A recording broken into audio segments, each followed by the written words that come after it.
Nongeye kubaha ikaze inshuti bakunzi ba Niyo Art TV. Iyi ni YouTube channel yanyu mukurikiranaho ibiganiro byinshi bigiye bitandukanye byungura ubumenyi kuri bigiye bitandukanye. Uyu munsi tugiye kuganira ku bintu 20 kenshi na kenshi abantu baba barakuze bizera ko ari ukuri, ariko nyuma y'igihe runaka umuntu akaza kwisanga ibyo yizeraga atari ukuri. Ahanini ubushakashatsi bukorwa bukerekana ko ibyo twizeraga atari ko byari bimeze. Ahangaha nakubwira 20 ko nawe ushobora gusanga hari icyo wakuze uzi ko ari ukuri, cyangwa ukaza gusanga kitari cyo bitewe n'ubushakashatsi nawe wakoze, cyangwa se kuri waje gusanga kuri icyo kintu. Nawe ushobora kutubwira muri comment. Mu bintu 20 rero abantu benshi bakuze bizera ko ari ukuri, ariko mu by'ukuri bikaza kumenyekana ko itari ukuri, byari ukwibeshya. Ahangaha ngiye guhera bya mbere kugera ku kintu cya 20 abantu benshi bagiye bizera. Urugero nubwo kino kintu kitari mu rutonde rwacu, abana benshi iyo bagikura bakiri abana batoya hari ibyo babeshywa, rimwe na rimwe umuntu akabikora byizeye. Urugero ko wabwirwa ko umwana aturuka mu mukondo kugira ngo nta muntu utarakuba byizeye ubwo nguko.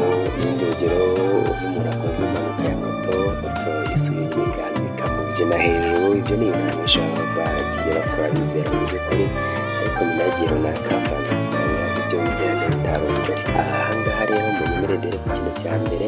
Ikintu cya mbere abantu bigeze kwizera kandi kitari cyo, bigeze kwizera yuko isi irambuye. Abantu b'abahanga mu by'amasiyansi cyangwa se mu geography, mu bumenyi bw'isi, babanje kwizera yuko isi iri flat, ariko nyuma byaje kugaragara yuko isi itari flat ahubwo iri spherical. Abanyamisiri n'abagiriki bo hambere bizeraga ko umuntu aramutse agiye kure cyane ashobora kuba ku mpera y'isi, ariko nyuma ubushakashatsi bwa Galilei na Ferdinand byerekanye ko isi izengurutse, cyangwa se isi ari spherical. Kandi icyo cyemejwe n'amafoto y'ikirere yaje gufatwa na satelite. Mu by'ukuri abantu benshi bakuze bizera yuko, cyangwa se n'ubundi nk'uko hari n'abarimu n'ubu bakibizeye ko isi iri flat. Ubushakashatsi bwakozwe na Ferdinand na Galilei byaje kwerekana ko mu by'ukuri isi itari flat ahubwo iri spherical. Isi ntabwo irambuye nk'ikirahure nk'uko byizerwaga. Ikindi kinyoma cya kabiri, abantu bizera yuko izuba rizenguruka isi. Abantu benshi bizera yuko izuba ari ryo rizenguruka isi, ariko Nicholas na Galilei n'ubundi bagaragaje yuko isi ari izenguruka izuba. Ibyo byaje kwemezwa n'uburyo tugenda tubona ibihe bihinduka amanywa n'ijoro, kuba izuba rishobora kurasa rikarenga. Ibyo ngibyo ubwabyo ikintu cyerekana ko ubwacyo isi ari izenguruka izuba, bitewe na ya pole twari tumaze kubona haruguru yuko isi atari flat ahubwo ari spherical. Bikaza kurangira igice runaka cyane, nimba hari igice cy'isi kirimo kireba aho izuba ririmo rirasira, bigatuma hari ikindi gice bitewe n'urugendo isi igezeho bigatuma igice kitabona izuba, aricyo twita umwijima cyangwa se ijoro. Hanyuma cya kindi kirimo kireba mu mirasire y'izuba bikitwa yuko ari kumanywa. Icya gatatu, abantu benshi ndetse n'ubungubu hari abizera yuko umuntu akoresha 10% gusa by'ubwonko. Ahangaha bumva yuko ubwonko 90% capacity yabwo idakoreshwa. Iki ngiki ni ikinyoma cyamamaye cyane, ariko ubushakashatsi bwifashishije brain scans cyangwa se icyo twita MRI byerekana ko dukoresha ibice bitandukanye by'ubwonko bitandukanye, kandi nta gice cy'ubwonko kiba kitari gukora akazi. Bivuze yuko nimba mu bice byose bigize ubwonko igice cyose kiba kirimo gikora, ntabwo wavuga ko umuntu akoresha 10% by'ubwonko gusa, ahubwo hafi y'ibice byose bigize ubwonko babikora. Icyo nacyo rero akaba ari ikindi kintu abantu, cyangwa se ari ikindi kintu abantu benshi bagiye bizera kitari ukuri. Ikintu cya kane, banezera ko mu gihe cya kera abantu babanye na dinozoro. Ibitekerezo by'amafilime nka Jurassic Park byatumye benshi babyizera, byatumye abantu benshi bizera yuko abantu babanye n'amadinozoro. Nyamara abashakashatsi mu by'amateka y'isi bagaragaje ko amadinozoro yashize imyaka irenga miliyoni 35 mbere y'uko abantu bavuka. Bivuze ko hagati yo kugira ngo umuntu aze ku isi no kugira ngo dinozoro zibe ku isi harimo imyaka 50. Hanyuma ikindi kintu abantu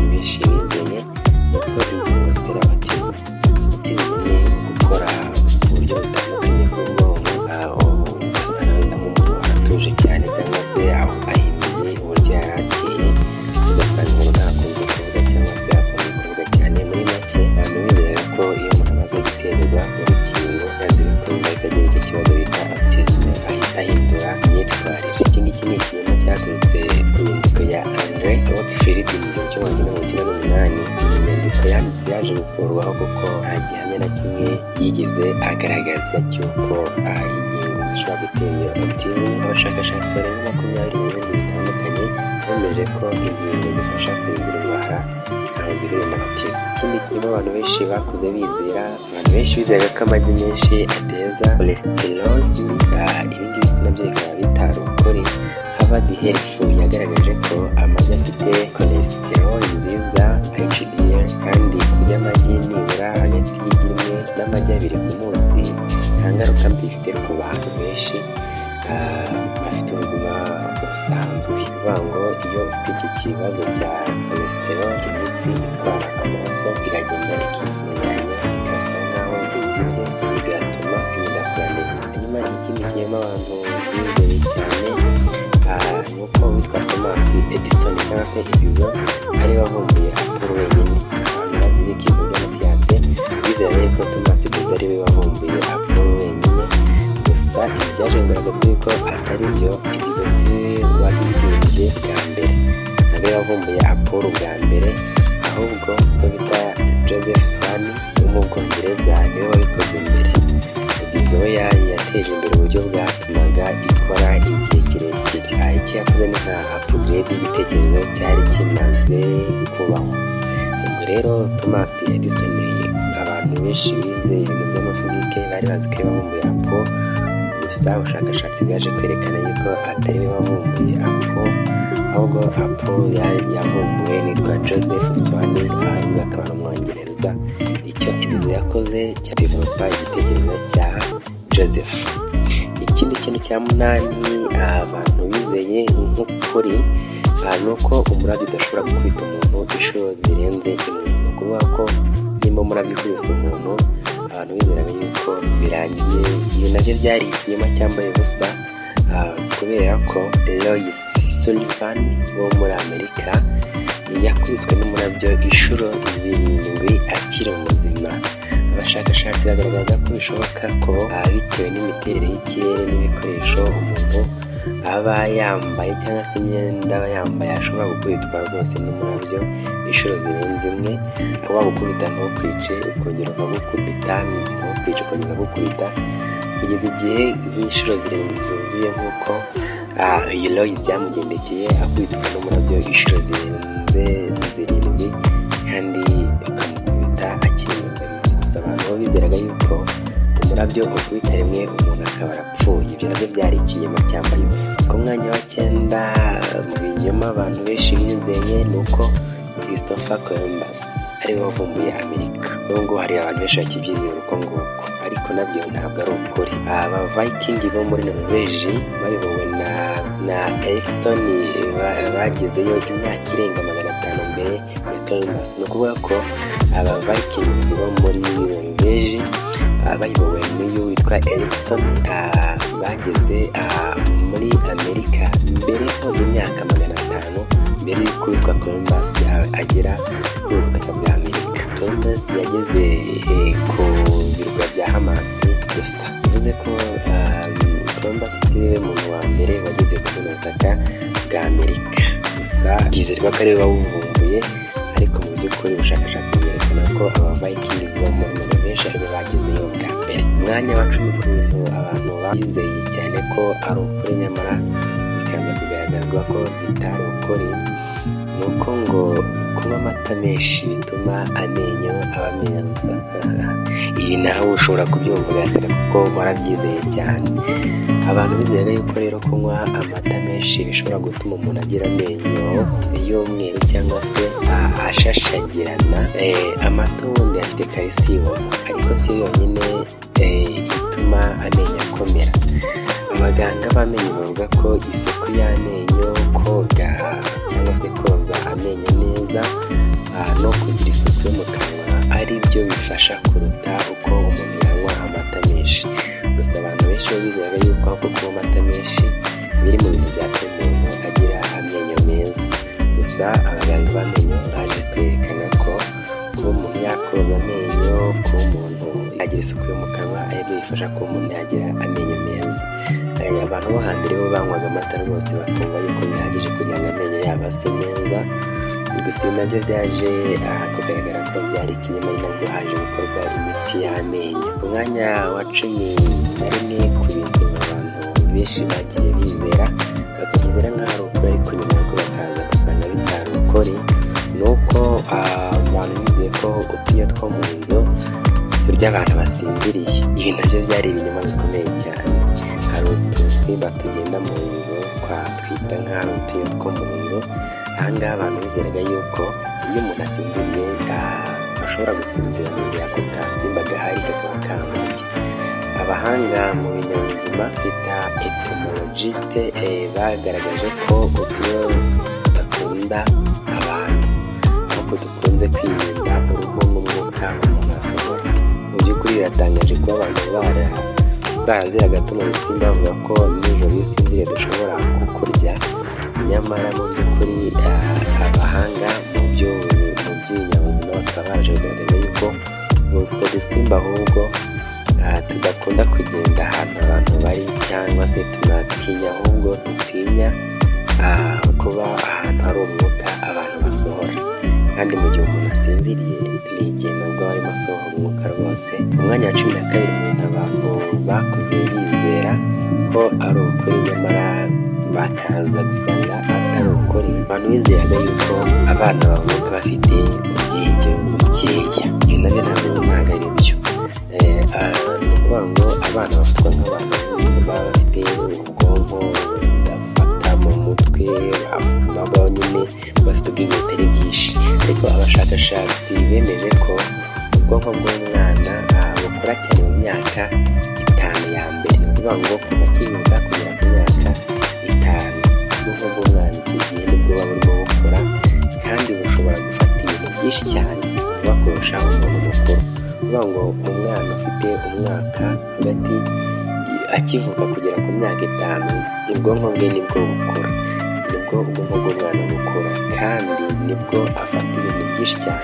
Ni ukuvuga ngo umwana w'imyaka 5 arusha kure umuntu w'imyaka 25 gufata mu mutwe. Hanyuma ku mwanya wa 13 ku bintu abantu bakuze bizera ko ari ukuri, ni uko kunywa amazi menshi buri saha ari byiza ku muntu wese. Ahangaha n'ubwo hari abantu babyizera ko nk'uko bakizera ko kunywa amazi menshi ari ikintu cyiza cyane kuri buri muntu, ariko ibyo nabyo ntabwo ari ukuri. Abaganga bavuga ko kurenza amazi menshi bishobora kugabanya sodium mu maraso. Sodium ikagabanya mu maraso bitewe no kunywa amazi menshi. Ibi ngibi bikaba byatera ikibazo cyitwa hyponatremia. Ukeneye kunywa amazi bitewe n'imiterere y'umubiri wawe ushobora kuyanywa, ariko ubundi nanone amazi yabaye menshi cyane ntabwo ari meza cyane, kuko abantu benshi babyizera kuko bishobora guteza iki kibazo twabonye haruguru. Ku mwanya wa 14 tuhasanga ikinyoma abantu benshi bizeye kivuga ko gukubita indorerwamo bituma ugira ibyago. Iyi ni imyumvire yatanditse mu gihe cy'Abaroma, ariko ni mu gihe cya kera, aho abantu bizeraga yuko indorerwamo ifite ubugingo, ariko nta gihamya na kimwe gihari kivuga ko ibyo byari ukuri. Abantu bizeraga yuko gukubita indorerwamo cyangwa se kuba wanyuze indorerwamo cyangwa se icyo twita miruwari byaguteza ibyago. Nyamara ibi ngibi byari igihuha cyakwirakwijwe n'Abaroma, kubera ko bafataga indorerwamo nk'aho ari ikintu kiremwa gifite ubuzima. Nta bundi bushakashatsi bwakozwe bwerekanye ko indorerwamo ishobora gutuma kuba wakubita cyangwa se kuba wamenya indorerwamo bishobora gutuma ubuzima bwawe bujya mu kaga. Ahangaha twanavugaho n'ikindi kintu abantu bizeraga cyangwa se bizera ko umuntu ashobora kureba mu ndorerwamo ari nijoro agahinduka igikara. Ibyo nabyo nta bushakashatsi bwerekanye ko bishoboka, gusa iyo umuntu agiye mu bintu by'ukuri abona ko ibyo nta hantu bihuriye. Mu mwanya wa 15 abantu bizeraga ko cyangwa se bizeye ko injangwe cyangwa icyo twita ipusi, injangwe bemera ko rero zifite ubuzima burindwi. Iyi ngiyi ni imvugo y'imigenzo y'Abagiriki n'Abahinde. Icyo bivuga ni uko injangwe ihangana n'ibigeragezo, ariko zifite ubuzima bumwe nk'ibindi binyabuzima. Bitewe n'ukuntu Abahinde n'Abagiriki bemeraga iki kiremwa cy'injangwe, bari bazi ko injangwe idafite ubuzima bumwe, baremera ko ifite ubuzima burindwi, bityo ari ikiremwa gitangaje. Gusa ubushakashatsi cyangwa se nk'uko ari inyuma wumva ugahita ubyibwira, bwerekanye ko nk'ubusanzwe nk'ibindi biremwa byose injangwe zifite ubuzima bumwe nk'ibindi biremwa. Ikintu cya 16 cyangwa se ikintu cya 16 abantu bizeye cyane, abantu bizeye ko umuntu ajya gutsinda atarigeze atsindwa, kuvuga ngo umuntu ajya kuvumbura ikintu siyasi runaka ntabariye gutsindwa na rimwe. Nyamara iki ni ikinyoma. Abenshi nka Einstein cyangwa se uwo twakwita Walt Disney batsinze inshuro nyinshi mbere yo kumenyekana. Mbere y'uko bamenyekana hari ibintu byinshi byagiye bibatsinda cyangwa se banafiringa mu buryo bwinshi butandukanye. Ubwo bushakashatsi bwerekana ko gutsindwa ari intambwe y'ingenzi mu kugera ku ntsinzi. Kuvuga ko umuntu kuba wabona ko yavumbuye ikintu runaka cyangwa se yaragize success runaka, yarabashije kuvumbura formule runaka, bitamugira umuhanga w'igitangaza, bivuze ko atigeze gutsindwa mu buzima bwe. Ahubwo ubushakashatsi bwerekana ko gutsindwa umuntu akenshi yatsinzwe aba ari igihe kimaze kugera ku ntsinzi. Ikindi kirimo abantu benshi bizeye ko urubura ruboneka gusa muri Antarctica. Ntabwo ibyo nabyo ari byo rwose. Ubundi urubura ruboneka muri Greenland no muri Himalaya ndetse no ku misozi miremire y'umusozi wa Kilimanjaro. Rero ni ikiremwa cyaturutse ku kuba Antarctica ariho hari urubura runini cyane cyangwa se urubura rwinshi cyane. Ahangaha muri Antarctica haba urubura rwinshi cyane, abantu bakaba baranizeraga ko nta handi hantu urubura rushobora kuboneka. Nyamara ibi ngibi ntabwo byari byo kuri Greenland, muri misozi ya Himalaya ndetse no mu misozi miremire ya Kilimanjaro hano mu Rwanda. Akindi hajya mu urubura. Ibyo rero nabyo bikaba abantu benshi barizeraga ko urubura ruboneka muri Antarctica cyangwa se siyansi zasohotse mbere azarikana kuba muri Antarctica gusa. Ikindi kirimo abantu bizeye cyane, abantu bizeye ko kurya imbuto nyuma y'ifunguro bituma umubiri udakora neza cyangwa se ngo wabasha kwisanzura. Nyamara ibi ngibi ntabwo byari ukuri, kuko ngira ngo ubu abantu benshi barajijutse barabizi yuko kurya imbuto ahubwo nyuma yo gufata ifunguro ari ibintu byiza cyane. Abahanga mu by'imirire cyangwa se ibyo twita nutritionist bemeza ko igihe uriye ntacyo bitwaye rwose, bitewe n'uko kurya ibirimo intungamubiri nyinshi. Ikindi kirimo abantu benshi bizeye ni uko abantu bose bafite ubwenge bungana. Iki nacyo ntabwo ari byo, ntabwo abantu bose bafite ubwenge bungana. Bigaragara ko abantu bagira ubwenge bungana, ahubwo uburyo bukoreshwa bukaba butandukanye. Ubwenge bundi buratandukanye.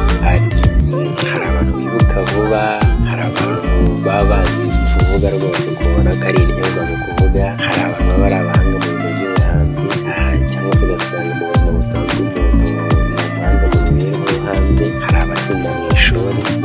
Abashakashatsi rero nka Howard bavumbuye ko hari ubwenge burenga 8 bugiye butandukanye. Ibyo rero nabyo bihita byerekana yuko ntabwo abantu bafite ubwenge bungana. Ushobora gusanga hari ufite ubwo bwenge 8 cyangwa se ubwo bumenyi 8 byaramuhuriyemo, akaba ari umuntu wibuka vuba, uzi kuvuga neza, akaba ari umuntu umuhanzi, akaba ari umuntu ufite ubwenge bw'imibereho, byose bikaba bimurimo.